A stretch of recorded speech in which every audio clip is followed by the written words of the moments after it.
안녕하세요. 교육학과 재능기부 프로그램 3회차 강의를 시작하도록 하겠습니다. 벌써 1, 2회차 강의를 마치고 드디어 3회차 강의에 접어들었습니다. 3회차 강의에서는 지난 시간에 배운 디자인 기초 작업하기에서 더 나아가 본격적으로 PPT 발표 자료 디자인하기와 관련된 내용을 다루게 됩니다.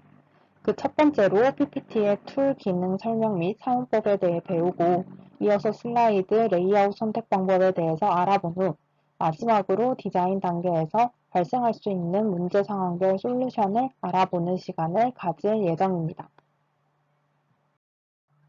이제는 너무나도 익숙할 그림이죠. 이번 강의 회차에서도 마찬가지로 발표 자료를 효율적으로 만드는 3단계에서 디자인 단계는 언제 이뤄지는지 확인해보고 본격적인 진도로 나가겠습니다.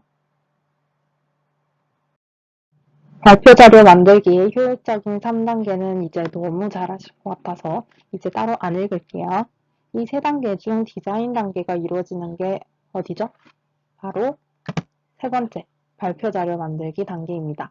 오늘 강의에서 다뤄지는 모든 내용이 바로 이 발표 자료 만들기 단계에서 이뤄지는 것들이라고 알아두시면 되겠습니다. 본격적으로 발표 자료 디자인을 위한 여러 기능들을 배우기 전에 한 가지 짚고 넘어가야 할 부분이 있습니다. 그건 바로 우리가 이 단계를 발표 자료 제작의 효율적인 단계로 부르는 이유인데요. 그 이유가 뭐였는지 기억이 나시나요? 1회차 강의에서 배웠었는데 내용 조사를 하고 내용 정리도 하고 PPT까지 만들었는데 내 머릿속에는 남는 내용이 없네. 이걸 또 언제 외워? 하는 일이 없도록 세 단계를 거치면서 확실하게 발표 내용을 내 머릿속에 다 넣어두는 전략이 바로 세 단계였잖아요.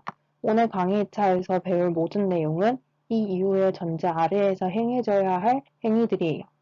익숙하지 않은 PPT의 툴의 기능과 디자인 방법에 대한 정보가 갑자기 쏟아지면 이렇게까지 해야 하는 거야 라는 생각이 들면서 머리가 복잡해질 수 있으실 것 같아서 이렇게까지 배우는 이유를 먼저 말씀드리는 겁니다.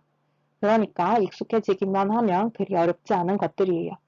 새로운 것에 대한 두려움에 속지 않고 오늘 3회차 강의도 클리어해 봅시다. 먼저 PPT의 툴 기능 설명 및 사용법에 대해 알아보겠습니다. PPT 대표 툴은 크게 두 가지 옵션으로 분류할 수 있는데요. 첫 번째는 파워포인트에 딱 들어갔을 때 나오는 화면 상단에 있는 옵션이고 두 번째는 그 화면에서 혹은 무언가를 화면에 삽입한 후 마우스 오른쪽 버튼을 눌렀을 때 뜨는 옵션입니다. 먼저 파워포인트 상단 옵션을 소개해드리면 이 상단 옵션에는 내가 PPT로 발표 자료를 만들 때 무언가를 변경하고 추가하고 새로운 기능을 부여하고자 할 때 가장 먼저 찾아봐야 할 곳이에요. 특히 홈이라고 적힌 옵션은 가장 기본 중에 기본을 다루는 부분입니다. 여기 보시면 실행 취소, 클립보드, 슬라이드, 글꼴, 단락, 그리기, 편집 등 우리가 기본적으로 PPT로 발표 자료를 만들 때 내용을 쓰고 글자를 바꾸고 도형 이미지를 삽입한 후 누르게 되는 거 다들 아시죠?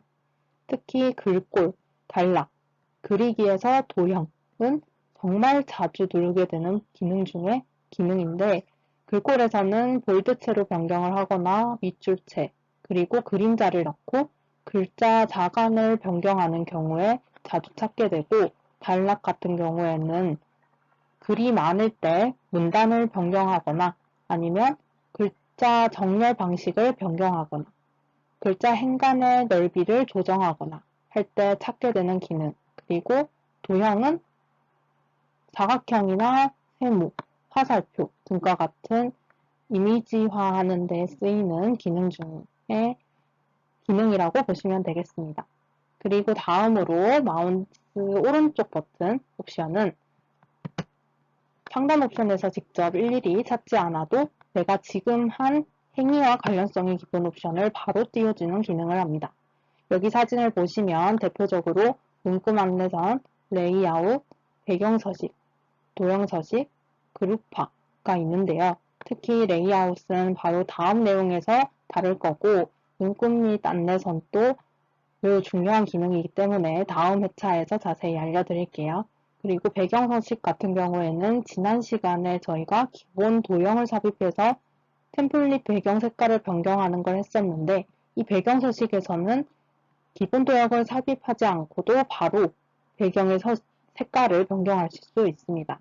그리고 도형 서식 같은 경우에는 내가 도형을 삽입했을 때 그 색을 변경하거나 다른 질감을 입히거나 다른 이미지를 도형 안에 삽입하거나 그럴 때 들어가는 서식인데, 그 부분에서 세부 항목으로 도형 옵션과 텍스트 옵션이 있습니다.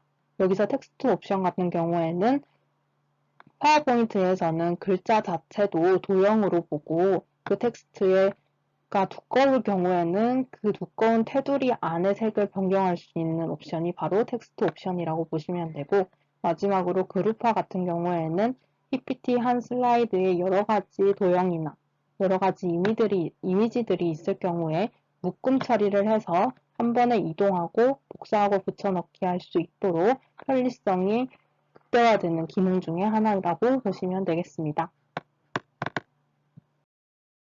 PPT 대표 툴에 이어 발표 자료를 만들 때 시간을 줄일 수 있는 PPT 툴을 알려드리겠습니다.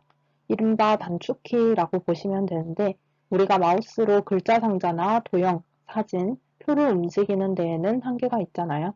자주 이용하는 툴 기능에 대한 단축키를 알아두시면 따로 일일이 옵션을 찾아 누르지 않아도 바로 그 기능을 적용시킬 수 있으니까 제가 알려드리는 단축키 정도는 익혀주시면 나름 편하게 PPT 발표 자료를 만드실 수 있을 것 같아요. 첫 번째로 도형 글자 상자 이미지 위치 선정 시 사용하는 기능은, 이 기능은 진짜 정말로 자주 하실 수 있는 단축키입니다. 이 단축키를 적용할 수 있다는 게 파워포인트의 가장 최고의 장점이라고 생각할 정도로 자주 이용하는데요. 전 컨트롤 키와 방향키로 도형 글자 상자 이미지의 위치를 세심하게 조정하고 구도를 맞추는 데 최적화되어 있는 단축키라고 보시면 되겠습니다. 컨트롤 키는 여기 있고 방향키 여기 있다는 건 아시죠? 자, 다음으로 글자의 문단을 정렬할 때는 좌측으로 이동할 때는 컨트롤 L, 중앙으로 이동할 때는 컨트롤 E, 우측으로 이동할 때는 컨트롤 R을 누르시면 되고, 좀 전에 살펴본 그룹화죠. 그룹화를 할 때는 컨트롤 G, 그룹화를 해제할 때는 컨트롤 Shift 키를 누르고 컨트롤 Shift 키를 동시에 누르고 G 키를 누르시면 되겠습니다. 그리고 글씨 크기를 조정할 때, 글자 크기를 줄일 때는 컨트롤을 누르고 대괄호가 오른쪽 방향으로 열려 있는 걸 누르고, 키울 때에는 컨트롤 키를 누르고 대괄호 방향이 왼쪽으로 향하고 있는 키를 누르시면 됐고, 새 슬라이드 만들 때에는 슬라이드를 복사해서 붙여넣기 해도 되지만 컨트롤 M을 누르시면 바로 만들던 슬라이드 아래에 새 슬라이드가 형성된 걸 확인하실 수 있습니다. 다음으로 슬라이드 레이아웃 선택 방법에 대해서 알아보겠습니다. 슬라이드 레이아웃이 다들 뭔지 아시나요? 본격적으로 설명을 드리기 전에 지금부터 하는 모든 설명은 파워포인트로 PPT를 만든다는 가정 아래 설명이 이뤄지고 있음을 알려드립니다. 슬라이드 레이아웃은 쉽게 설명하면 PPT 내용 구도라고 이해하시면 됩니다. 그러니까 화면 속 사진이 PPT에 들어가서 새로운 슬라이드를 딱 띄웠을 때 바로 뜨는 화면인데요. 여기서 슬라이드 레이아웃은 여기 있는 이 틀이라고 보시면 됩니다. 이렇게 제목을 쓰라고 표시가 되어 있고 부제목을 입력하시고 여기 잡혀 있는 이 틀이 바로 슬라이드 레이아웃이다 라고 알아주시면 되겠습니다. 나는 화면에 떠 있는 레이아웃 말고 다른 형식을 사용하고 싶은데 변경이 따로 안 되나 하시면 파워포인트 상단 옵션에서 여기 레이아웃이라고 적혀 있는 옵션 보이시죠? 이 부분을 누르시면 화면 오른쪽 사진과 같은 창이 바로 아래에 뜰 겁니다. 그럼 그 창에서 원하시는 슬라이드 레이아웃을 선택하시면 됩니다. 지금부터 제가 각각의 레이아웃 화면을 띄워드릴 텐데요. 그럼 이제 슬라이드 에서 뜨는 레이아웃 형식과 이름을 매칭시켜 보는 거예요. 그렇게 하시면 아, 그렇네 라는 생각이 바로 드실 겁니다. 한번 같이 해보고 나머지 레이아웃 형식은 저랑 같이 한 방법대로 직접 해보면서 레이아웃 형식을 익혀보셨으면 좋겠습니다. 자, 지금은 레이아웃의 여러 형식들 중에서도 제목 슬라이드 레이아웃이 선택되어 있는 상태입니다. 그러니까 이런 모양을 하고 있는 레이아웃 형식이 바로 제목 슬라이드라는 제목인 거예요. 즉, PPT 발표자를 구성해 있어서 제일 첫 번째인 제목 슬라이드는 슬라이드 가운데 배치 상태에서 위에 크고 굵은 글씨로 제목이 배치되고 그 아래에 부제목 혹은 발표자의 소속, 이름 등과 같은 간단한 정보가 배치되는 형식으로 구성이 된다는 거 알아두시면 되겠습니다. 혼자 이 연습을 하실 때에는 아, 제목 슬라이드는 이 모양이네. 그러니까 이렇게 배치하면 제목 슬라이드라고 정해지는 거구나. 가운데를 기점으로 위에는 발표 제목을 쓰고 그 아래에는 부제목이나 이름을 쓰고 이런 식으로 머리에 넣어두시고 다음번에 할 때는 제목 슬라이드라는 명칭만 보시고 실제로 이미지를 보지는 않았지만 저 이미지를 머릿속에 떠올려 보는 거예요. 먼저 발표 제목을 위에 제시하는 거고 그 아래에 부제목이나 발표자 개인 정보를 제시하면 되는 거구나 라고 말입니다. 이제 좀 감이 오시나요? 아직은 조금 어렵게 다가오실 수도 있을 것 같아서 한 번만 더 해볼게요. 이번에는 조금 색다른 레이아웃으로 연습을 해볼까요? 지금은 캡션이 있는 콘텐츠라는 레이아웃 형식이 선택되어 있어서 이런 형태의 레이아웃이 파워포인트 슬라이드에 떠 있는 겁니다. 그러니까 이런 모양을 하고 있는 레이아웃 형식이 바로 캡션 있는 콘텐츠인 거예요. 즉, 그림, 도표, 사진 등과 같은 자료를 제시하고 그에 대한 설명을 해야 하는 경우라면 PPT 디자인을 할 때 그림, 도표, 사진 자료를 왼쪽이든 오른쪽이든 배치를 하고 그에 대한 설명, 즉 캡션을 구성하는 거죠. 이처럼 반드시 여기서 제시하고 있는 레이아웃 형식을 고수해야 하는 게 아니라 여기서 내용 구성에 대한 아이디어를 얻어서 변경도 하실 수 있습니다. 그게 바로 응용인 거죠. 다음번에 할 때는 캡션 있는 콘텐츠라는 명칭만 보고 실제로 이미지를 보지는 않았지만 저 이미지를 머릿속에 떠올려 보는 거예요. 아, 내가 넣고자 하는 자료를 제시한 후에 그에 대한 설명은 그 옆에 혹은 아래에 제시하면 되는 거구나 라고 말이에요. 앞으로는 직접 이 이미지를 보지 않아도 내가 알아서 목적에 맞게 내용을 배치할 수 있는 수준까지 이르도록 많은 연습이 필요할 겁니다. 하지만 그 연습이 결코 무의미하지 않다는 걸 지금 이 순간 깨달으셨으면 좋겠습니다. 이렇게 슬라이드 레이아웃에 대한 형식을 아는 것은 템플릿 구도의 안정성과 구조적인 내용 배치를 가능하게 하는 전략이 된다는 것. 슬라이드 레이아웃이 디자인의 가장 기본 중의 기본이 된다는 거 잊지 마시고 연습을 통해 안정적인 디자인 마음껏 시도해보세요. 마지막으로 디자인 단계에서 발생할 수 있는 문제 상황별 솔루션에 대해서 알아보겠습니다. 첫 번째 문제 상황은 글이 너무 답답해 보여요입니다. 이 글이라는 게 내용도 내용이지만 특히 PPT에 있어서는 가독성이 중요하거든요. 가독성에 있어서 문제가 있다는 것은 디자인하는 데 있어서 내용의 양과 글씨체의 선택, 글씨의 선명도에 문제가 있다는 겁니다. 그런데 우리가 기획 단계에서 내용을 잘 추렸다면 내용 면에서는 크게 문제가 될 게 없기 때문에 결국 이 문제 상황에 대한 진단은 글씨체의 선택 혹은 글씨의 선명도 문제라고 볼 수 있겠네요. 그렇다면 이 문제는 어떻게 해결할 수 있을까요? 본격적인 솔루션 제시 이전에 PPT 발표 자료를 만드는 과정 중에 있어서 세부적인 문제가 무엇인지 알아봐야 하는데요. 가독성 문제를 해결하기 위해서는 글자 모양, 선명도, 이 둘 중에 어느 것에 문제가 있는 것인지 정확히 진단하는 것이 필요합니다. 즉, 글자 모양에 문제가 있다고 진단이 될 경우에는 그 모양을 변경하는 게 솔루션이 될 것이고, 선명도에 있어서 문제가 있다면 글자를 선명하게 만드는 게 솔루션이 될 수 있겠죠.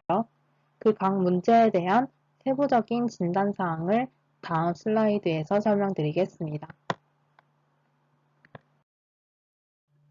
만약 글자가 답답해 보이는 이유가 글씨 모양 때문이라면 그 세부적인 문제로는 글씨체 선택의 문제이거나 혹은 글자 배치의 문제, 이 두 가지 가능성이 있습니다. 만약 글씨체 선택의 문제라면 글씨체를 변경해 주시면 이 문제를 해결하실 수 있어요. 그럼 어떤 글씨체로 변경을 해야 하냐? 가독성이 좋은 글씨체는 고딕체다 라고 기억해 두시면 좋아요. 제가 지금 이 강의 PPT에서 사용하고 있는 글씨체는 이거고요. 이 글씨체 같은 경우에는 세 가지로 굵기가 나눠져 있는데 보통 본문에서는 라이트체에서 볼드체로 변경을 해서 사용을 하시거나 아니면 미디움 글씨의 굵기를 많이 사용하고 제목 같은 경우에는 혹은 강조를 할 경우에는 볼드체를 사용하는 경우도 많습니다. 그 다음으로 제가 자주 사용하는 글씨체는 에스코어 드림입니다. 이 글씨체는 글자 굵기가 정말 세부적으로 나눠져 있어요. 1단계에서 9단계까지 나눠져 있기 때문에 정말 필요에 따라서 글자를 강조할 때 굵기를 변경하시기에 편한 게 바로 이 글씨체고요. 그리고 나머지 이 두 가지도 고딕체로서 가독성이 좋다는 거 알고 계시면 되겠습니다. 그렇게 하고 만약에 글씨체 선택에는 문제가 없는데 글자 배치에 문제가 있는 것 같다 라고 하시면 글자 배치를 변경해 주셔야겠죠. 즉, 글자 자간이나 행간을 조절해 주셔야 합니다. 추천 줄 간격은 한 1.3 정도이고 글자 자간을 변경해야겠다 하시면 파워포인트 상단에 홈 옵션으로 들어가셔서 글자 구간에서 이렇게 생긴 부분을 찾아주셔서 클릭하시면 되고 글자 행간을 변경해야겠다 하시면 똑같이 홈 옵션에 들어가셔서 단락 구간에서 이렇게 생긴 기능을 클릭하셔서 원하시는 간격을 선택하시면 됩니다. 이렇게 하면 글씨 모양에 의한 답답함은 해결하실 수 있을 겁니다. 만약 글이 너무 답답해 보이는 이유가 글자 모양이 아니라 글씨체의 선명도 때문이라면 그 세부적인 문제로는 폰트 굵기의 문제인 경우 혹은 글자 색깔의 문제인 경우 이 두 가지 가능성이 있는 건데요. 내가 디자인한 PPT 슬라이드 화면을 딱 봤을 때 폰트 굵기가 너무 얇아가지고 잘 안 보이는 것 같다 하시면 폰트 굵기를 두껍게 처리하면 문제가 해결될 수 있겠죠. 폰트 굵기는 실제로 글씨체마다 정말 다양한 선택지가 있는데요. 그렇다고 해서 한 슬라이드에 있는 모든 글자가 진하다고 해서 가독성이 좋은 건 아니고 중요도에 따라서 폰트의 글씨 굵기를 조절해 주시면 됩니다. 보통은 제목의 경우에는 볼드체 정도의 굵기로 설정을 하고 소제목은 미디움 혹은 레귤러 정도의 굵기 그리고 본문은 라이트체로 설정을 합니다. 다음으로 만약 글자 색깔에 문제인 것 같다라고 하시면 연한 색깔보다는 조금 명도가 있는 글자 색깔로 변경해 주시면 되겠죠.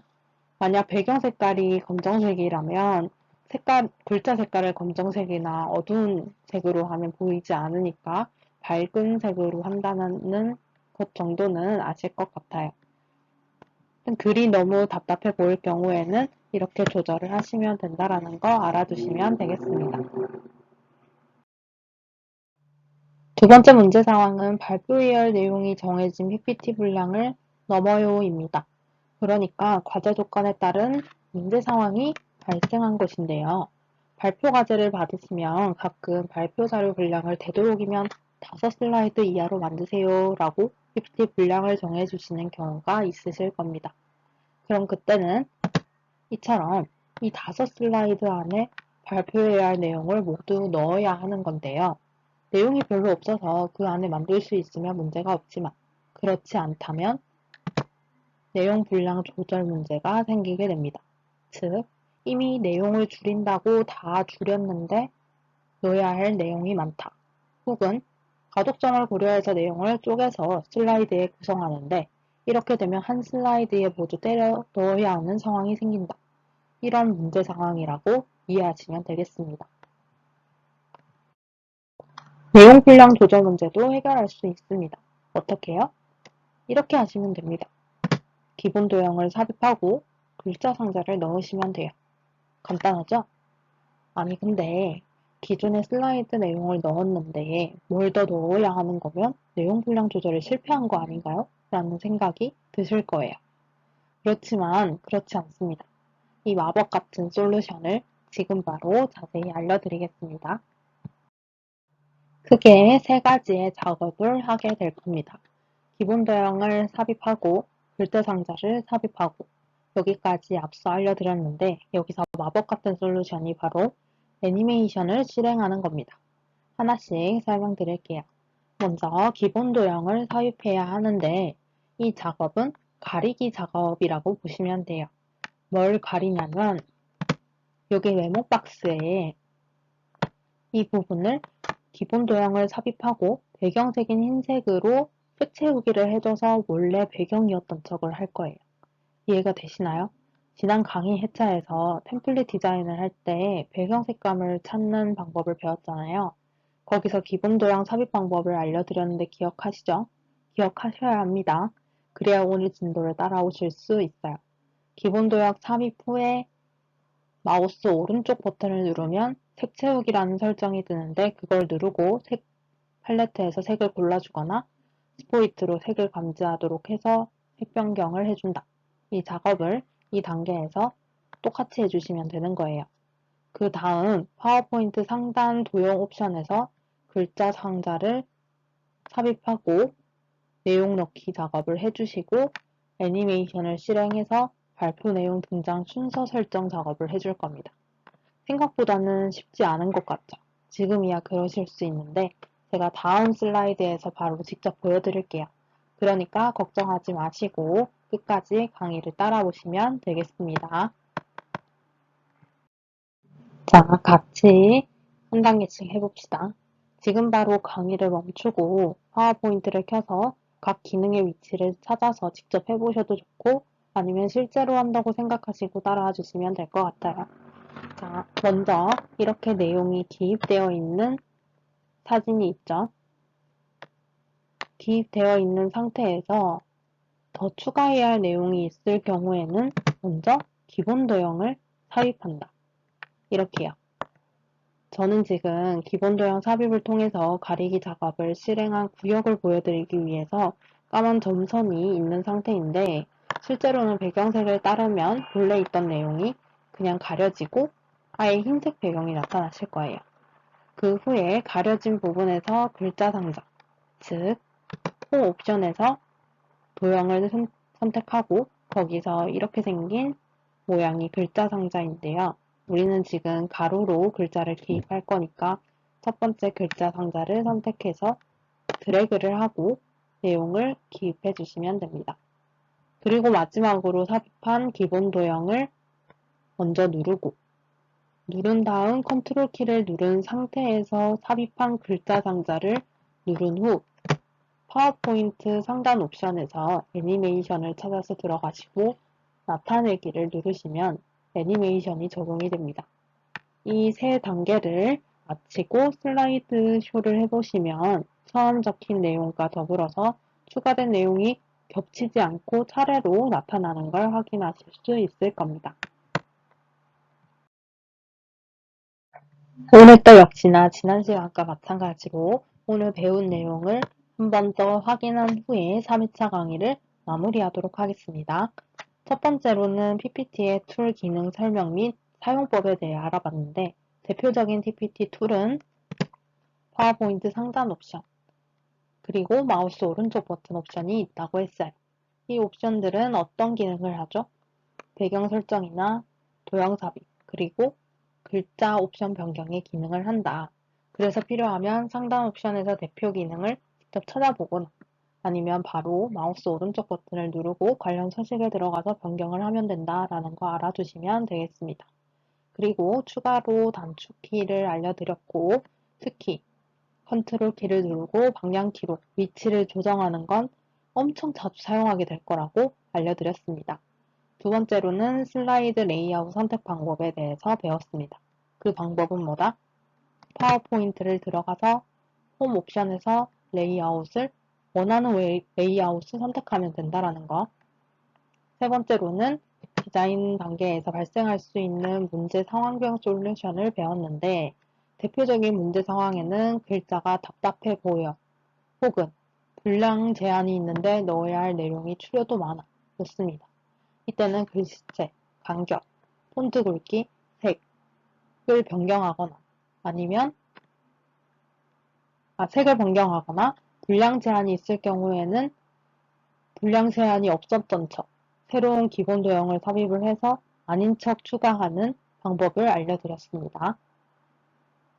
3회차 내용 역시 아무래도 직접 해봐야 익혀지는 부분이기 때문에 가르쳐드린 내용을 토대로 한 번 더 따라해 보시면서 PPT 능력치를 업시키셨으면 좋겠습니다.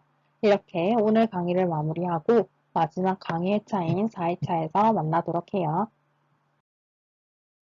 지금까지 3회차 강의를 들어주셔서 감사합니다.